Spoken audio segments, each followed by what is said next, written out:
Good morning. ચાલો આપણે chapter number 6 માં આગળ શરૂઆત કરીએ. આપણે લાસ્ટ ટાઈમ જે બે પ્રયોગ ભણ્યા હતા, ફેડરિક ગ્રિફિથનો પ્રયોગ ભણ્યા હતા અને હર્સી અને ચેસનો પ્રયોગ ભણ્યા, અને એને આધારે આપણે પ્રૂફ કરી નાખ્યું કે ડીએનએ જનીન દ્રવ્ય છે, પ્રોટીન નથી. ઓકે, હવે એક જનીન દ્રવ્ય આપણી પાસે બે થયા, કે એક થયા ડીએનએ અને બીજું થયું આરએનએ, અને આપણે ડીએનએ છે એ ડીએનએને આનુવંશિક દ્રવ્ય તરીકે સ્વીકાર્યું. તો જે જનીન દ્રવ્ય છે એ જનીન દ્રવ્ય થવા માટે એની પાસે કેટલાક લક્ષણો, કેટલાક ગુણધર્મો હોવા જોઈએ. એને આધારે આપણે અહીંયા ગુણધર્મ ભણવાના છે, અને એ ગુણધર્મનું કેવી રીતે ગુણધર્મ સાબિત થયા છે એ પણ આપણે સમજવાનું છે. તો અહીંયા આપણે જનીન દ્રવ્યના ગુણધર્મ ડીએનએ વિરુદ્ધ આરએનએ વિશે ભણવાનું છે. બરાબર છે? જનીન દ્રવ્યના ગુણધર્મ ડીએનએ વિરુદ્ધ આરએનએ. તો જનીન દ્રવ્ય જે પણ છે એની પાસે કેટલાક ગુણધર્મ છે, જે 4 ગુણધર્મ અહીંયા તમારે યાદ રાખવાના છે. પરીક્ષામાં તમને એક્ઝામમાં આ સવાલ પૂછાય કે જનીન દ્રવ્યના ગુણધર્મ લખો, તો ખાલી ગુણધર્મ જ લખવાના હોય, કદાચ જો 2 માસની થિયરી હોય તો. પહેલું છે કે જે જનીન દ્રવ્ય છે તે સ્વયં જનન કરી શકે તેવો હોવો જોઈએ. સ્વયં જનન એટલે પોતાનામાંથી નવો, બરાબર છે? એટલે તેને પોતાનામાંથી નવો, એટલે જો ડીએનએ છે એ ડીએનએ પોતાનામાંથી નવું ડીએનએ બનાવી શકતો હોવો જોઈએ. તો બંને પાસે છે, ડીએનએ પાસે પણ છે અને આરએનએ છે, એ બંને પોતાની પ્રતિકૃતિ તૈયાર કરી શકે છે. બીજું, રાસાયણિક રીતે અને રચનાત્મક રીતે આ દ્રવ્ય સ્થાયી હોવું જોઈએ. દ્રવ્ય કેવું હોવું જોઈએ? સ્થાયી. જે ડીએનએ છે તે રાસાયણિક દ્રષ્ટિએ સ્થાયી છે. ઓકે, તો અહીંયા રાસાયણિક રીતે અને રચનાત્મક રીતે જે દ્રવ્ય છે તે કેવું હોવું જોઈએ? સ્થાયી હોવું જોઈએ. એ કેવી રીતે છે આપણે ડિટેલ્સ ભણીએ.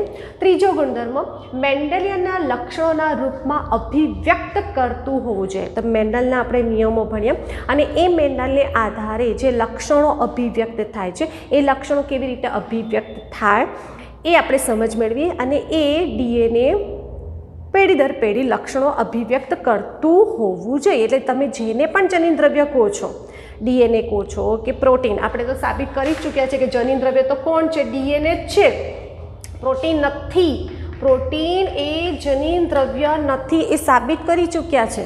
પણ એ જનીન દ્રવ્ય પાસે ગુણધર્મ કયા હોવા જોઈએ? તેમને એવું કીધું કે એ જે જનીન દ્રવ્ય તમે ડીએનએ કરો કે પ્રોટીન કરો, પણ એની પાસે એક ગુણધર્મ હોવો જોઈએ કે તે આનુવંશિક લક્ષણો, એટલે પેઢી દર પેઢી લક્ષણો અભિવ્યક્ત કરતા હોવા જોઈએ. એટલે મેન્ડલના નિયમોને ફોલો કરતા હોવા જોઈએ, તો જ એ જનીન દ્રવ્ય છે.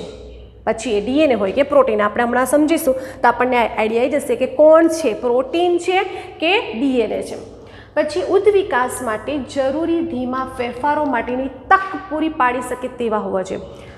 ઉદ્વિકાસ એટલે નવા લક્ષણો અભિવ્યક્ત થાય છે, અને આ જે લક્ષણો, જ્યારે પણ નવા લક્ષણો અભિવ્યક્ત થાય ને, જો વિકૃતિ કદાચ આવે, બરાબર, તો જે પણ લક્ષણો અભિવ્યક્ત થાય ને એ અચાનક ના આવે, બરાબર છે? એ ધીમે ધીમે આવે છે. તો જે ધીમે ધીમે જે ચેન્જીસ આવે છે, જે ધીમે ધીમે જે ફેરફારો થયા, એ ફેરફારો માટેની તક એ કોણ પૂરું પાડી શકતું હોવું જોઈએ?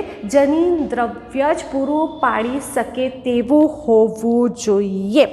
બરાબર? તો આ તમારા મેઇન મોસ્ટ આઈએમપી ગુણધર્મો, બરાબર છે? એટલે જનીન દ્રવ્યના ગુણધર્મ સમજાવો તો તમારે પહેલાં 4 ગુણધર્મો છે એને બરાબર સમજવાના છે. પહેલું કે તે કેવા હોવા જોઈએ? સ્વયંજનન પામી શકે તેવા હોવા જોઈએ. બીજું, તે કેવા હોવા જોઈએ? સ્થાયી હોવા જોઈએ, રાસાયણિક રીતે અને રચનાત્મક રીતે સ્થાયી હોવા જોઈએ. ત્રીજું કયું? મેન્ડેલિયનના લક્ષણોને મેન્ડેલિયનના લક્ષણોને અભિવ્યક્ત કરતા હોવા જોઈએ. અને ઉદ્વિકાસ કરવો છે તો એ ઉદ્વિકાસ માટેની તક પૂરી પાડી શકે તેવા હોવા જોઈએ. સમજ પડી ગઈ? એટલે ગુણધર્મ છે એ ગુણધર્મને બરાબર ધ્યાનમાં રાખજો. ચલો, આપણે એ ગુણધર્મ છે ને એ ગુણધર્મને આપણે સાબિત કરીએ કે કોણ જનીન દ્રવ્ય છે? ડીએનએ છે, પ્રોટીન છે કે આરએનએ, બરાબર છે? તો ડીએનએ પણ જનીન દ્રવ્ય છે, પણ આ બંનેમાંથી ડીએનએ ને પ્રોટીન આપણે કીધું કે જનીન દ્રવ્ય કોણ છે? ડીએનએ છે કે પ્રોટીન છે? તો સાબિત કરી ચૂક્યા કે જનીન દ્રવ્ય કોણ છે? ડીએનએ છે, એટલે પ્રોટીન તો નથી જ. પછી પાછું જનીન દ્રવ્ય 2 છે, એક ડીએનએ છે ને આરએનએ છે. તો સરસ કહ્યું છે, એક્ટિવ સ્થાયી કોણ છે? બરાબર છે? તો બંને, તમે જે ડીએનએ વિરુદ્ધ આરએનએ ભણવાનું છે ને, તો તમે જો કે બંને એકબીજાને કામ કરે છે અને ખરેખર તો આરએનએ જ પ્રથમ આનુવંશિક દ્રવ્ય છે. આરએનએ જ પ્રથમ આનુવંશિક દ્રવ્ય છે અને આ આરએનએમાંથી જ ડીએનએ ઉદ્ભવ પામ્યો છે. એટલું ધ્યાનમાં રાખજો કે આરએનએ પ્રથમ આનુવંશિક દ્રવ્ય છે. એક્ઝામમાં પણ તમને પૂછાય તો આરએનએ અને એ આરએનએ છે એ આરએનએ ઉત્પ્રેરક બન્યો અને ઉત્પ્રેરક પ્રક્રિયાઓ કરી એને જે શરીરની અંદર જે જીવન પ્રક્રિયાઓ કરવાની છે એ પ્રક્રિયાઓ માટેની માહિતી હોય જે પણ છે એ બધી જ માહિતી આરએનએ લાયા અને આરએનએમાંથી શેનું નિર્માણ થયું? બેવડી કુંતલમય ડીએનએની રચના થઈ અને એ ડીએનએને આધારે કાર્ય થયું અને એ ડીએનએ છે તે રાસાયણિક રીતે કેવા થયા? સ્થાયી થયા અને એટલા માટે જનીન દ્રવ્ય કયું થયું? ડીએનએ. ઓકે, તો આ જે છે એની આપણે દરેક ગુણધર્મને જોઈએ તો સૌથી પહેલાં એમને એવું કીધું કે સ્વયંજનન દ્વારા પ્રતિકૃતિ સર્જન કરવા માટે સક્રિય હોવા જોઈએ. તો સ્વયંજનન એટલે પોતાનામાંથી જ નવી શૃંખલાનું નિર્માણ કરવાનું છે. તો અહીંયા નવી શૃંખલા ડીએનએ પણ બનાવી શકે છે અને આરએનએ એટલે બંને ડીએનએ અને આરએનએ બંને પ્રતિકૃતિનું સર્જન કરી શકે છે, સ્વયંજનન પામી શકે છે. થયો બીજો મુદ્દો, રાસાયણિક રીતે અને રચનાત્મક રીતે સ્થાયી હોવા જોઈએ. હવે જે જનીન દ્રવ્ય છે ને એ જનીન દ્રવ્ય આપણે અહીંયા મેં કીધું કે આપણી પાસે જનીન દ્રવ્ય બે છે, એક ડીએનએ છે અને પ્રોટીન છે. ઓકે, ચલો જેમ જેમ આપણી ઉંમર વધે ને જેમ ઉંમર વધે તો શું થાય કે આપણા શરીરની અંદર પ્રોટીન છે એ પ્રોટીનનું પ્રમાણ ઘટતું જશે. જેમ આપણી ઉંમર થાય ને ત્યાં આપણા શરીરની અંદર પ્રોટીન ઓછા થતા જશે. પણ કોઈ દિવસ એવું સાંભળ્યું કે તમારા શરીરમાં ડીએનએ ઓછા થઈ ગયા છે, જનીન દ્રવ્ય ઓછું થયું છે? એટલે શું છે કે જે ઉંમર વધવા સાથે જેમ વિકાસક્રમ થાય, જેમ આગળ વધીએ તો તે દરમિયાન શું થાય છે કે જીવનચક્રની જે અવસ્થાઓ છે શરીરની અંદર ફેરફારો થાય છે, જે પરિવર્તન આવે છે એ પરિવર્તન ભલે આવ્યું પણ એના જે જનીન દ્રવ્ય છે એનામાં કોઈ ફેરફાર થવો ના જોઈએ. તો પ્રોટીન છે એ પ્રોટીન તો જેમ આપણે ઉંમર વધતી જશે, શરીરમાં કોઈ ચેન્જ આવતા જશે તો આપણા શરીરમાં પ્રોટીન છે એના પ્રમાણમાં ઘટાડો પણ થાય ને વધારો પણ થાય, ચેન્જ આવે, પણ કોઈ દિવસ જનીન દ્રવ્ય છે એનામાં કોઈ ફેરફાર થતો નથી, એટલે એ સ્થાયી છે. બીજું, ગ્રિફિથે જ્યારે પ્રયોગ કર્યો હતો ત્યારે આપણને યાદ છે કે જ્યારે એને ઉંદર પર પ્રયોગ કર્યો હે ને, તો એ ઉંદર પર એમણે એવું કર્યું કે જે એસ સ્ટ્રેન એટલે કે જે ન્યુમોકોકસ બેક્ટેરિયા છે એને ડાયરેક્ટ ઉંદરમાં એપ્લાય કર્યા તો પણ ઉંદર મૃત્યુ પામ્યા. પછી આપણે એવું કીધું હતું કે મૃત કરેલા જે એસ સ્ટ્રેન હતા અને એને આર સ્ટ્રેન સાથે મિક્સ કરીને એને ઉંદરમાં દાખલ કર્યા તો પણ ઉંદર શું થયા હતા? મૃત્યુ પામ્યા હતા. તો એમણે એવું કીધું કે ભલે એ જનીન દ્રવ્ય છે જે એસ સ્ટ્રેન છે જેની અંદર આપણે એને બંને શૃંખલાઓને છૂટી પાડી પણ કંઈક એવી રચના થઈ હશે, કંઈક ક્રિયા થઈ હશે, એ જે જનીન દ્રવ્ય છે એ જનીન દ્રવ્યને આધારે જે ઉંદર હતા એ મૃત્યુ પામ્યા. એટલે એ જનીન બંને જે શૃંખલાઓને છૂટી પાડી હતી, જે રચના કરી હતી, તો કંઈક એવી રચના થઈ કે બંને શૃંખલાઓ પાછી જોડાઈ ગઈ, પાછું એ આનુવંશિક દ્રવ્ય કાર્ય કર્યું અને ઉંદર મૃત્યુ પામ્યા. એટલે આનુવંશિક દ્રવ્યના ગુણધર્મો છે એ તો જળવાયા જ છે, બરાબર છે. અને એને આધારે એમને એવું કીધું કે ડીએનએ ને આરએનએ છે તો શું થશે કે જે આરએનએ છે ને એ આરએનએમાં 2' OH એટલે જે આરએનએ એટલે પેન્ટોસ શર્કરા, બરાબર છે, રિબોસ પેન્ટોસ શર્કરા, અને એનામાં 2' OH, બરાબર છે, એટલે બીજા કાર્બન પર OH સમૂહ આવેલો છે અને એ OH સમૂહને આધારે એ આરએનએ છે એ આરએનએ એનામાં પ્રતિક્રિયા છે, જે 2H OH સમૂહની જે પ્રતિક્રિયા છે એની હાજરીને કારણે એમને એ નક્કી કર્યું કે આ જે આરએનએ છે એ અસ્થિર છે અને સરળતાથી વિઘટિત થઈ શકે છે. આરએનએ છે એ આરએનએ પાસે પેન્ટોસ શર્કરા છે, રિબોસ શર્કરા અને 2' OH એટલે બીજા બરાબર કાર્બન પર OH સમૂહ છે અને એને આધારે આ જે આરએનએ છે તે અસ્થાયી છે અને એ આરએનએનું સરળતાથી વિઘટન થઈ શકે છે. પણ જે ડીએનએ છે ને એ ડીએનએ તો આપણી પાસે ડીએનએ છે એની પાસે શું છે તો એડેનિન, ગ્વાનિન, સાઇટોસિન, થાઇમિન, આ જે નાઇટ્રોજન બેઝ છે અને એને કારણે જે ડીએનએ છે એ ડીએનએ રાસાયણિક રીતે ભલે એ ઓછો ક્રિયાશીલ છે પણ એ સ્થાયી દ્રવ્ય છે, એ રાસાયણિક રીતે ઓછો ક્રિયાશીલ છે આરએનએની કમ્પેરમાં, પણ જે ડીએનએ છે એ ડીએનએ પાસે સ્થાયીપણું વધારે જોવા મળે છે. અને આ રીતે તમે જો કે જે ડીએનએ છે એ ડીએનએ છે એ ડીએનએની અંદર આપણને થાઇમિન હોવાથી આપણને આ વધારે સ્થાયીપણું જોવા મળે છે. અને બીજું શું થાય છે કે આરએનએ છે ને એ આરએનએ આપણે જેમ જેમ આગળ ભણીશું ને તમને ક્લિયર થશે.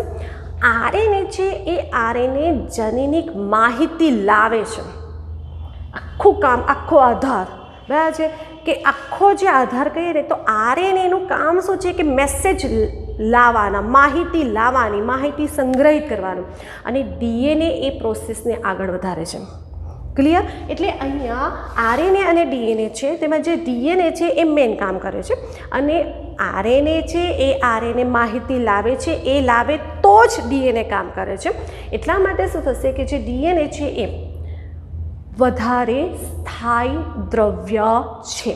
ક્લિયર? તો અહીંયા રાસાયણિક રીતે અને રચનાત્મક રીતે છે એનામાં આપણને ડીએનએ છે એ ડીએનએ વધુ સારું છે અને એ પૂર્વ પ્રભાવી જનીન દ્રવ્ય તરીકે વર્તે છે.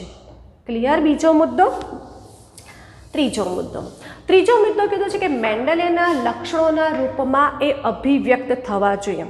તો હમણાં જ મેં કીધું કે જો શું થશે, આખી જે થિયરી આગળ ભણીશું ને તો આરએનએ છે ને એ આરએનએ એનું કામ શું છે, માહિતી લાવવાનું, બરાબર છે. એ માહિતી લાવે એટલે આરએનએના પાસે આપણે 3 પ્રકાર છે, ખબર છે આરએનએના? મેસેન્જર આરએનએ, ટ્રાન્સફર આરએનએ અને રિબોઝોમલ આરએનએ. આ 3 આરએનએ છે, આરએનએના પ્રકાર છે. એમાં મેસેન્જર આરએનએ છે જે તે માહિતી લાવે છે, એટલે મેસેન્જર આરએનએ માહિતી લાવશે. કઈ માહિતી? એ બધી ડિટેલ આપણે ભણવાની છે કે પ્રોટીન નિર્માણ કરવાનું છે, પ્રોટીન સંશ્લેષણ કરવાનું છે. જો આરએનએ હોય ને તો જ પ્રોટીન સંશ્લેષણનું નિર્માણ થાય, પ્રોટીનનું નિર્માણ થાય, ડીએનએ એકલાથી ના થાય. એટલે આરએનએ છે તો જ માહિતી આવશે, મેસેન્જર આરએનએ આવશે, પછી ટ્રાન્સફર આરએનએનું ટ્રાન્સફર થશે, રિબોઝોમલ આરએનએ પર, રિબોઝોમ પર આ આરએનએ જશે, ત્યાં માહિતી સંગ્રહિત થશે, આખી એમિનો એસિડનું નિર્માણ થશે, એમિનો એસિડ ગોઠવાશે, પ્રોટીનનું નિર્માણ થશે. એટલે આરએનએ છે ને તો જ આરએનએ દ્વારા માહિતી એ ડીએનએ પાસે જશે અને ડીએનએ છે એ માહિતીનું આખું એનાલિસિસ કરશે અને એ ડીએનએ દ્વારા શું થશે, એટલે શું થશે કે જે આરએનએ છે એ આરએનએ અહીં મેસેન્જર આરએનએ છે એના દ્વારા આપણને શેનું નિર્માણ થાય છે, પ્રોટીનનું નિર્માણ થતું જોવા મળે છે. તો આ રીતે અહીંયા શું થાય છે કે આરએનએ અને ડીએનએ છે એ બંને કાર્ય કરતા જોવા મળશે. એટલે પ્રોટીન સંશ્લેષણ માટે આરએનએ સીધો જ સંકેત આપી શકે છે. પ્રોટીન સંશ્લેષણ માટે આ આરએનએ છે એ સીધો જ સંકેત આપી શકે છે, ડાયરેક્ટ, બરાબર. પણ ડીએનએ છે ને એ ડીએનએને શું કરવું પડે ખબર છે? તો ડીએનએ છે એ ડીએનએ, આ ડીએનએ અને એ ડીએનએમાંથી આરએનએનું નિર્માણ થાય, મેસેન્જર આરએનએનું નિર્માણ થાય. કેવી રીતે થશે આપણે બધું ભણીએ છીએ. એટલે ડીએનએમાંથી મેસેન્જર આરએનએ અને એ મેસેન્જર આરએનએ દ્વારા માહિતી પ્રાપ્ત થશે. એટલે ડીએનએને મેસેન્જર આરએનએ પર આધાર રાખવો પડે. એટલે સિમ્પલ, ડીએનએને પ્રોટીન સંશ્લેષણ માટે આરએનએ પર આધાર રાખવો પડે છે. જ્યારે આરએનએ તો શું કરશે, પોતે ડાયરેક્ટ જ જે તે માહિતી પ્રોટીન સંશ્લેષણ માટેની માહિતી આપી શકે છે. એટલે આ બંને ડીએનએ ને આરએનએની વાત અહીંયા આપણે કરી.